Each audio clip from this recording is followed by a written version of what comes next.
আসসালামু আলাইকুম, কাজিয়ান Azad agro farm লিমিটেডের পক্ষ থেকে আপনাদের সবাইকে স্বাগতম। আবারও চলে আসলাম আমরা এক নতুন ভিডিও নিয়ে। বাদশা ভাই, আপনি কি করতেছেন? ঘাস কাটি কিসের জন্য ভাই? আমরা গরুর ফার্মের গরুর জন্য। ফার্মের গরুর জন্য। ফার্মের গরুর জন্য আপনারা ঘাস কাটতেছেন। ঘাসগুলো তো মাশাআল্লাহ অনেক সুন্দর। এখানে এখানে এখানে আম দেখা যায় না, আম ফললে আম পাওয়া যায় না, এই থেকে আমরা ঘাসগুলা কাটতেছি।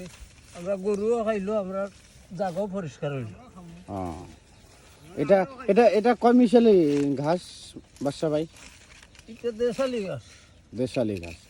এখানে দেখা যাচ্ছে 7 প্রকারের ঘাস আমরা দেখতে পাচ্ছি।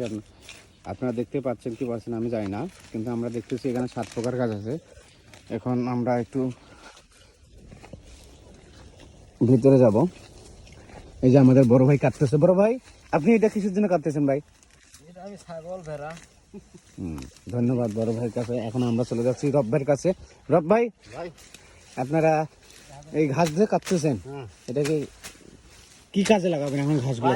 গরুরে খাওয়াবো, পাখিরে খাওয়াবো, মেরারে খাওয়াবো। দেখি ভাই, আপনার তো চেহারা দেখা যায় না ভাই। ভাই সেরা দেখে লাভ নাই ভাই। কেন ভাই? ভাই সেরা দেখা দেখার নাই ভাই। ভাই একটু দেখান না ভাই, একটু ক্যাপটা একটু দেখান। এই যে মাশাআল্লাহ, বড় ভাই কিন্তু চেহারা একটু মাশাআল্লাহ, দাড়িটা অনেক নায়কের মতো। এই যে আমাদের এক বড় ভাই আছে। বড় ভাই, মিস্টেক কথা বলিয়েন না ভিডিওর মাঝে, আপনি একটু সামাজিকতায় থাকেন।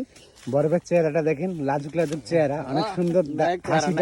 হাসিটা অনেক সুন্দর, অনেক অনেক সুইট। এদিকে বাদশা ভাই, বাদশা ভাই একটা মজার লোক, কিন্তু সমস্যা লোকটা একটু জাউরা বেশি। মুরব্বী তো, মুরব্বী মানুষ আসলে জাউরা বেশি হয়। ঠিক আছে, আমরা এখন আজকে এখান থেকে বিদায় নিব। আমাদের চ্যানেলটি আপনি লাইক, শেয়ার, কমেন্ট করবেন অবশ্যই। আসসালামু আলাইকুম।